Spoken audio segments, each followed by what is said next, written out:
A dynamic leader with a heart of gold and a huge helping hand. Today's guest has been on the top of the corporate ladder with great successes, but is no stranger to heartache and pain. Stay tuned to hear her incredible story.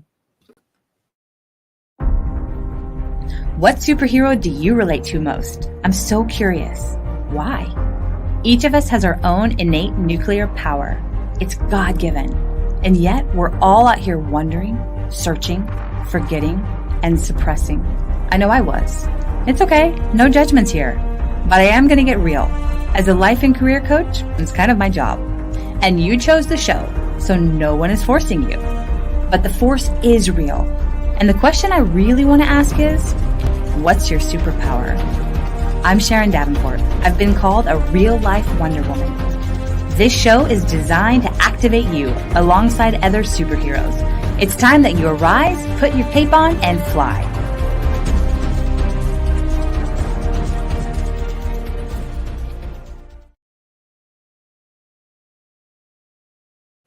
From the boardroom to the beach, Laura Evans uses her experiences to serve, guide, and inspire others.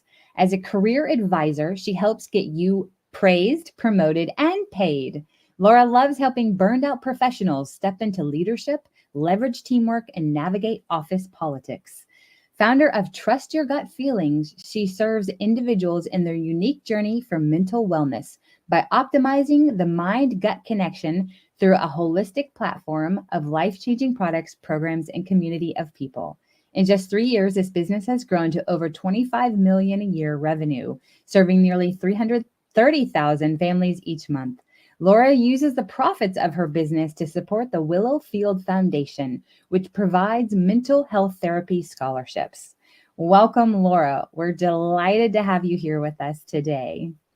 Thank you, Sharon. It's an honor for me to be here. Thank you so much. Oh, absolutely. I just adore you. And I'm sure that our listeners and our friends listening will too. And so, the question that I love to ask our guests who come on here is, who is your favorite superhero and why? Well, I grew up watching Wonder Woman and Batman. So I really sort of feel like my favorite superhero is a combination between the two. Oh. I loved all the animation of the pow pow in the Batman series. If any of you guys are in my age group or remember growing up watching that. And I just loved the empowerment of Wonder Woman that I felt like, it wasn't just a man that could be a superhero, that a woman could be a superhero too. So that would have to be my answer. I love it. I love the combination of them as well. And it's kind of funny. I, of course, love Wonder Woman. My husband is a huge Batman fan. So it's fun that you put them together. And yeah, it's like pow, kapow, all the fun. Bam, wham, all of those. So fun. So what would you say is your unique superpower and how do you use it in your day to day? Well, my unique superpower, I would say, is clearing a path. And whether it is clearing a path on the journey that we had as a family, or whether is clearing a path as I help people in their career and help develop businesses, or help somebody solve maybe some health issues that they're having, I just love to clear a path. And I also find, and people tell me that I'm able to appear and remain calm in a storm. And that helps them feel more calm and more confident. Sometimes on the inside, I don't always feel calm, but people tell me that. And so I believe that people around you really know you well and can sometimes speak life or speak things over you that you're not aware of yourself. So people tell me that. I would have to agree with them just in getting to know you. And, you and I have gotten to talk on some deep levels about some different things. And it has been an honor and a joy to have those conversations. And you have this calmness about you that translates to those that you're connecting with. And so I would have to definitely agree with people who say that too. That's definitely a superpower of yours. So I love it. Thank you. So I would love for our friends listening to be able to get to know you a little bit more, to be able to hear some of your story, because it is a powerful and dynamic personal story. And if you don't mind sharing about your personal story and about how you came to be connected with the Willow Field Foundation.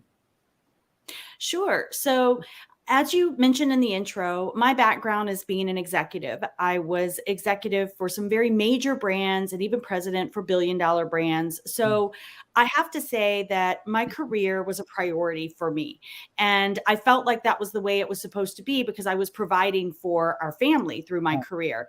And I got to a place in life where I just felt really strongly convicted Mm, that I was out of balance in my priorities. And my children were growing up so fast. I'm a blessed mom of 4 children. And I just saw these milestones in their life flying by that I mm, was missing and missing and missing. And so I listened to that conviction of that I needed better balance. And I took a step in obedience to that of walking away from my career in a prime time of my career. wow. But I just trusted and believed, and I'm very faith based, and I trusted and Mhm. believed that God had a better, bigger plan for me, and I Absolutely. was just going to follow. And I knew my family was something that He had given to me, and that that was absolutely a priority and should be a priority in my life. Yes. So why I set that up is because within a year and a half of me walking away from my corporate position and being available more as a parent, building a business independently at home, one of Mhm. our teenage daughters attempted suicide, Mm, and that hurts, and her hurt mm, a lot, and not being able to figure out how to resolve it, and then thrown into what do we do, how do we help her, who do we go to, where do we mhm. go to. And we went through this journey as a family, and thankfully I will shortcut it real quickly to say this daughter's doing super well. She is at a university, she's studying to be a plant biologist, and Oh, she is doing really, really well. But it was her journey of healing around having been sexually abused and trafficked. And that's mm, right. We lived in a normal neighborhood, and these things happen in normal neighborhoods. This is wow. not just something that somebody's kidnapped, or what you may see. It happens normally. She never spent the night away from us. She was not with someone that had any kind of abuse record or was on any kind of a list. He was Mm, the most popular dad in the neighborhood. It was mm, her best friend's dad, and he used all of the children in inappropriate content creation and also abuse. So, so this journey for her, finding a mental health therapist that she connected with, was such a critical piece of the journey. And in fact, several times, I mean, we went through 6 different therapists, and several wow. times she wanted to walk away and say, no, I don't fit this one. I don't like this one. I don't feel comfortable telling my stuff to this one, or they don't get me. Mm, I don't need it. I don't want it. And I was very clear on, no, you do need someone you can talk to. And maybe it's not that person, but we're going to find the person for you. And that's my encouragement to parents in general, is find the right person that your child can connect with if your child needs therapy and someone to talk to. yeah. So we sat down, we picked out someone, and long story short, they created a great relationship. And my daughter's story of what she had been through, and she did prosecute her abusers. Every survivor's journey is different. Her choice Wow. was to prosecute in order to save other children that were at home. So she Incredible. prosecuted her abusers, and we did see justice in our proceedings. Mm, But she inspired this therapist to create a foundation that would provide mental health therapy scholarships for other especially abused children who didn't have access, because right. out of all the children that were abused in this situation, many of them did not have parents that could afford to go to whatever therapist they need, or that could encourage them to go seek therapy. And so my daughter was super grateful for what she had available, Right. and wanted to pay it forward. And that's what the Willowfield Foundation is. So that's what led us to it. Wow. Well, for those of you listening, that was a lot packed in there, right? Did you guys follow all of it? I mean, talk about from the corporate world and living at the top of your game. Excuse me. Choose deciding to step away while you're at the pinnacle of that to invest in your family. Which, Laura, that's what's so incredible is that it's really, you listened to the voice of the Holy Spirit. You listened to the promptings of God to do that, because you may not have been available to be able to be there for your daughter in the way that she needed during that time and all of those proceedings and everything that happened. Because we've talked a little bit more about this, the trial and all of this stuff, and that is a very stressful, very involved experience. And if you hadn't done that and stepped away from your corporate job at that time, you may not have been available to be able to walk through that with her to the extent that I know that it took. And so Right. I commend you in doing that and just in listening. So guys, those of you that are listening, if you are feeling like that you need to step away from something that you're involved with right now, or that you need to step into something that's calling you, don't hesitate. Take that next step. Take that action, because that's God. He's showing you, and you'll quickly learn, probably whether that was the right decision or not. And sometimes we do think it is, and we step into something, but that's where we have to trust that God's got us every step of the way too. So I just commend you in doing that. And wow, and what a beautiful thing that out of your heartache and out of your experience and your daughter, she's brave. And I have so much respect for her in telling her story and going after those that harmed her and so many others. That takes a tremendous amount of grit and courage. So, wow. Yeah. So you've touched on it just a little bit, and I'd love to just hear from you a little bit more about this. But how has faith, been there and brought you through this journey and in your experiences in life in general? How has that come into play for you? Yeah, I think all of us would love to say anytime we felt that prompting, that we followed that prompting, and we've led that kind of spirit-filled journey in life of surrendering to the next thing, the next right thing that we feel prompted. But I can assure you that that is not my whole story. My life is not littered with that. And it doesn't matter where you are, anyone that's listening, in where your journey is. Today's a new day. Today's a new day. You can start now. And for me, this very emotional life or death situation put me to my knees of surrendering to God and seeking him in a level that I had never before, because I'm such a type A personality that I'm used to being in control of things and planning things. And these circumstances around my daughter's mental health as a PTSD survivor, and suicidal ideation, and then the choice to prosecute and everything we went through in the 3 years for justice, that was all out of my control. I could not do anything. Now, I could use my leadership skills to follow up with the detectives and to organize things and to create refuge for my daughter at times when she needed it. I could use my leadership and planning skills to do those kind of things. But to really control the circumstances, I had to completely and utterly surrender. And I'm glad I learned that lesson, because it's such a better way to live life. To know that God goes before you, and that he already knows what's going to happen. And if you're willing to surrender the circumstances that are out of your control. Now, things that are in our control is that we show up on time to a meeting, or that we work and earn money so that we can feed our family. I mean, there are things that are within our control, but to let the things that are not within your control, surrender those to him, was such an important lesson for me. And I feel like he connected back with me, and I felt seen on that, in how the Field Foundation got its name. So can I share a little bit about how that please came about? do.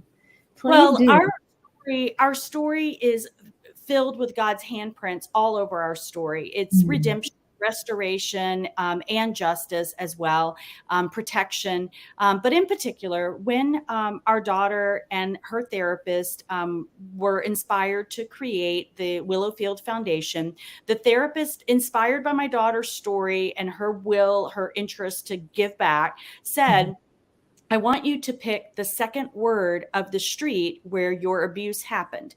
Because in the future, when you think of that street name, I want you to let go of the pain and instead hold on to the promise of hope of the good that you're going to be doing. So it's a good thing that's coming out of this. So that word is field. That was the second word of the street where her abuse happened. And then the therapist looked out the window and just randomly picked the first thing her eyes went to, which was a willow tree.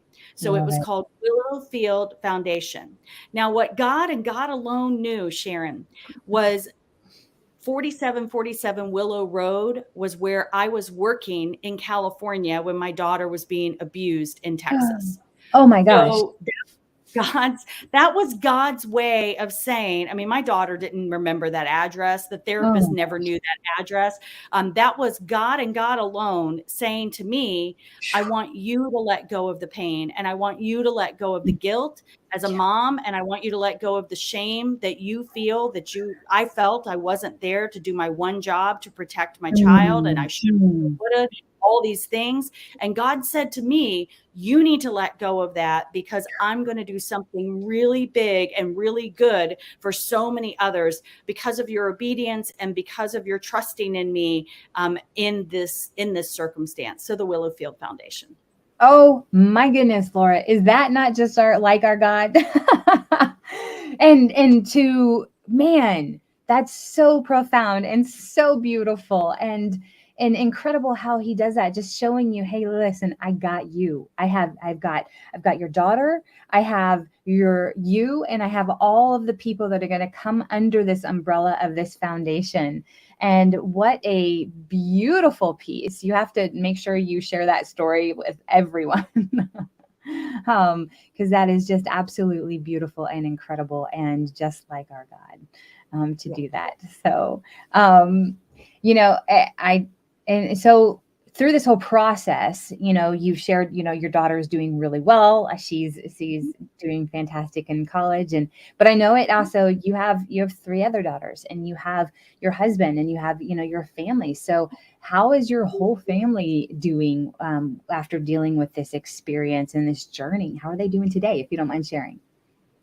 Sure. Everyone's doing well. We have 2 grandbaby girls that have been welcomed into our family, and we've got a grandson on the way. And we've got our youngest son is in college at Michigan State University, and thank God he was protected in some recent incidences that happened there. And so we are doing well. And there's no question it brought us closer together as a family as well.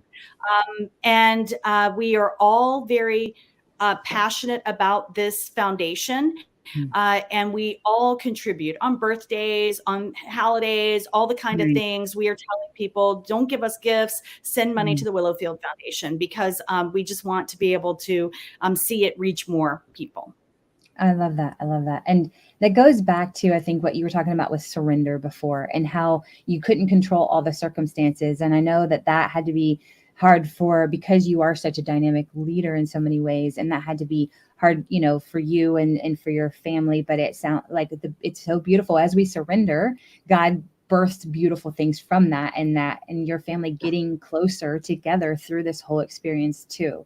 So there's, and I love how you're choosing to see the gifts and the joys, excuse me, from the tragedy and the experience that you guys have overcome. So, so precious and so beautiful.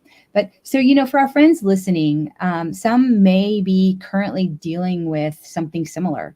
having, whether it be a mental health journey of with suicide, or whether it's with somebody who is, they know that has been molested or trafficked or something along those lines. And I know those are kind of two different situations, but in your situation, they have kind of come together. So for those of our friends that are listening who may be experiencing something similar, or have somebody that they're walking through this with, what would you share with them through this? Well, get help. Talk to someone. There is now, I've been actively involved in an organization called NAMI, the National Alliance for Mental Illness. And thankfully, due to the advocacy that organization has done, we have helped create a 988 number. So instead of a 911 number for emergency calls, there needed to be something for a mental health crisis, because an emergency that has potential criminal affiliations is a very different response than someone that's having a mental health crisis. Absolutely. So 988 in particular is a suicide hotline. So it's easy to remember. 988. And I would just encourage, those phones are staffed with experienced, caring staff that will be a resource to talk to through things like that. There are also hotlines for abuse, and I also speak on ending the silence to high schools about suicide prevention. And one of the things that I encourage the high schoolers to do is, they usually know, your friend has usually said something to you or indicated something to you. And in our particular story, but for the grace of God, that one of our daughter's friends came and alerted us before our daughter was able to proceed with her plans. And so we were able to intervene in her suicide attempt that day, because her friend was willing to sacrifice their relationship to alert us. And if we teach, if you see or hear something, say something, find a trusted adult, a guidance counselor, a pastor, a parent, a friend's parent, find someone.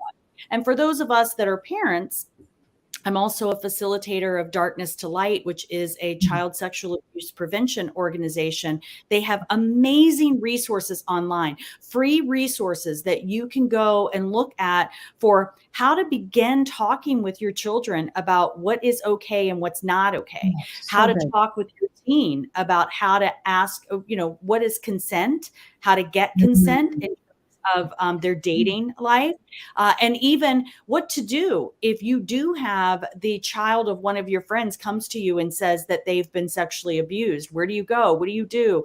All of those resources are free on the Darkness to Light website, and I encourage any adults that are around children to educate themselves about it. These things happen in the cloak of darkness. And when we get uncomfortable talking about these things, because these are not comfortable things to talk about, but when we get uncomfortable talking about it, we shine a bright light and expose it so that it has less power and control to hurt us and to hurt our family and our children.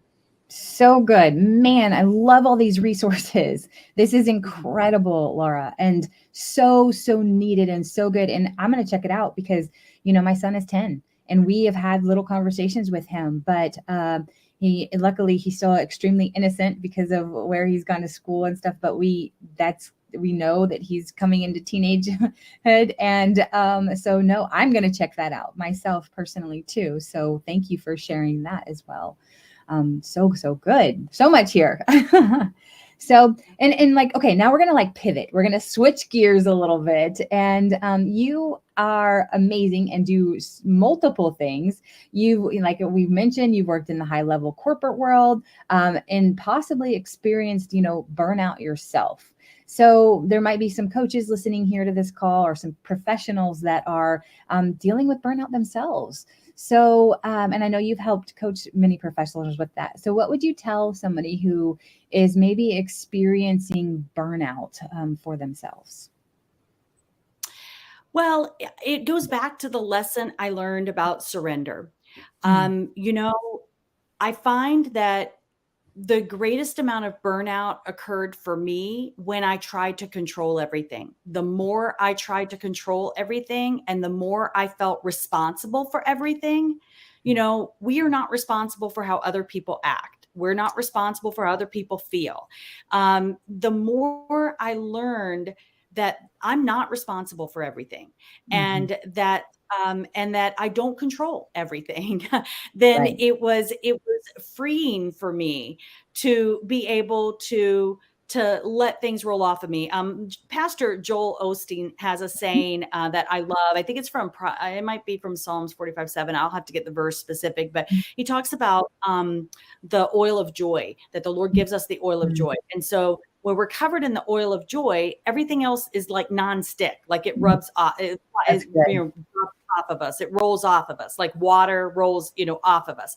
So I try to remember that I'm covered in the joy of oil from the Lord, and I'm not going to let things stick to me. I'm going to let them bounce off me, because what people think, what people say, what people do is not my responsibility. All I Mhm. can control and be responsible for is my relationship with the Lord and my seeking Him and my surrender to Him, and what I can do.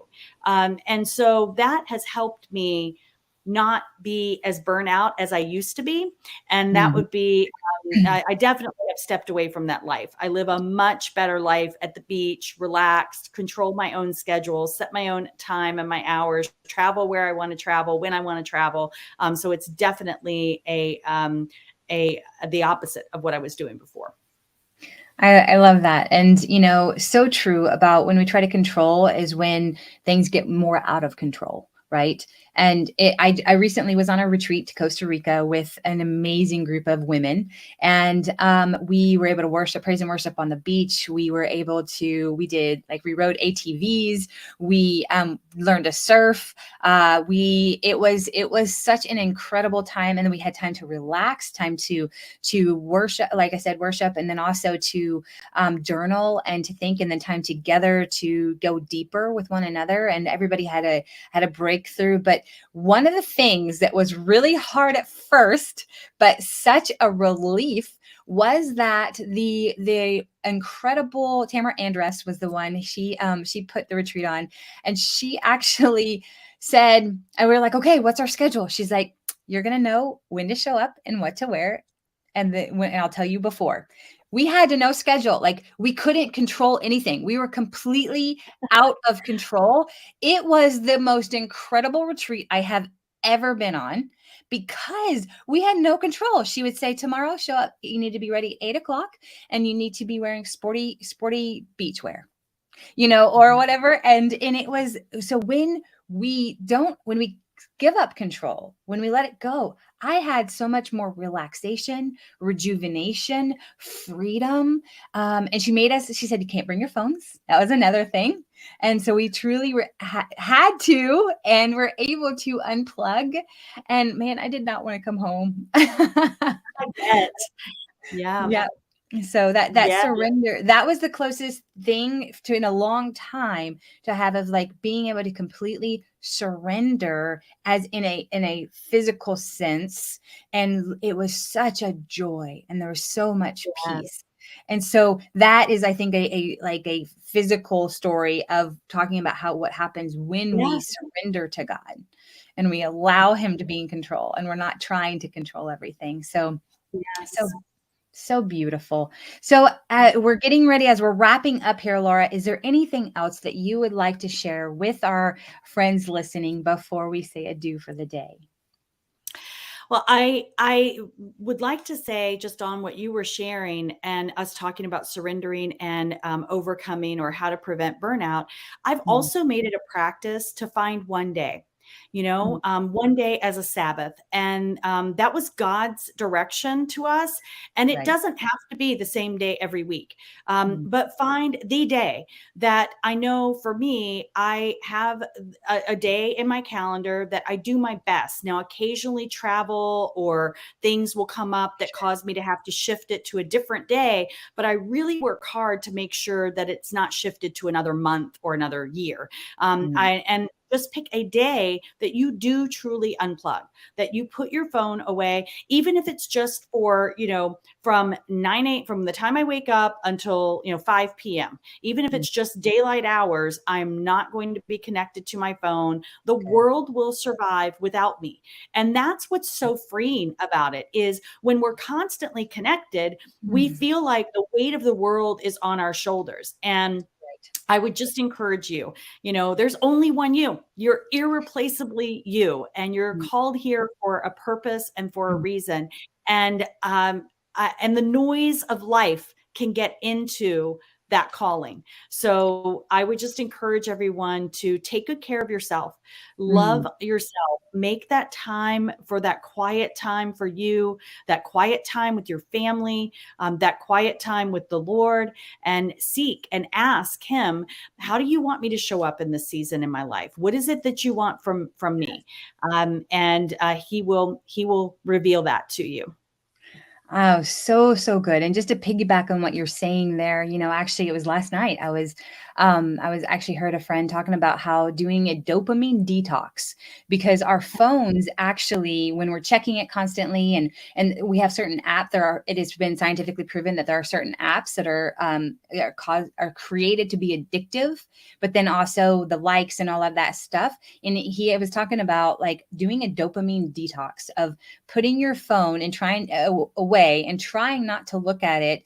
Sometimes it might be only half an hour, but then try to stretch that to an hour, then trying to do that for a couple hours and see how long you can go without a screen, the computer or the phone, and see how much more time is extended, and do that dopamine detox. And like you're saying, that one day, maybe that be your day to do a dopamine detox. It says he was talking about how it's proven you're more productive. You actually are less stressed. There's so much to that with doing a dopamine detox, and exactly what you're saying. So that's incredible. And, we were out of power here for 35 hours recently with some storms that came through. I felt like the days lasted forever because I still had my phone, but I really actually took that time just coming back from Costa Rica to not go to my phone and not to do that. And it was so refreshing. I had more conversations with family members. The neighbors were out talking. We connected. It was this incredible thing. And I was like, and we had, the weather was okay outside. It got a little chilly. We did a fire, but it was a beautiful thing. So exactly what you're saying, it's priceless to take those moments and remember what it's like to slow down and to unplug and detox a little bit. So, so good. Thank you so much, Laura. I love your passion. I love your wisdom. Thank you for sharing it with all of us. And guys, you can support the Willowfield Foundation by visiting their website, thewillowfieldfoundation.org. And also remember the number 988 if you have somebody with mental health issues or that is struggling there. As always, those of you, my friends listening, thank you for joining us today. And hey, listen, if this podcast brought you value or impacted you in a positive way, please like, comment, and subscribe, and share it with a friend that could benefit from it too. Thanks again, and we'll be back with our next amazing modern day superhero in approximately 2 weeks or so. Until then, and as always, go use your unique superpower to change someone's life for the better today. Thank you again, Laura, and bye for now. What superhero do you relate to most? I'm so curious. Why? Each of us has our own innate nuclear power. It's God-given. And yet we're all out here wondering, searching, forgetting, and suppressing. I know I was. It's okay. No judgments here. But I am going to get real. As a life and career coach, it's kind of my job. And you chose the show, so no one is forcing you. But the force is real. And the question I really want to ask is, what's your superpower? I'm Sharon Davenport. I've been called a real-life Wonder Woman. This show is designed to activate you alongside other superheroes. It's time that you arise, put your cape on, and fly.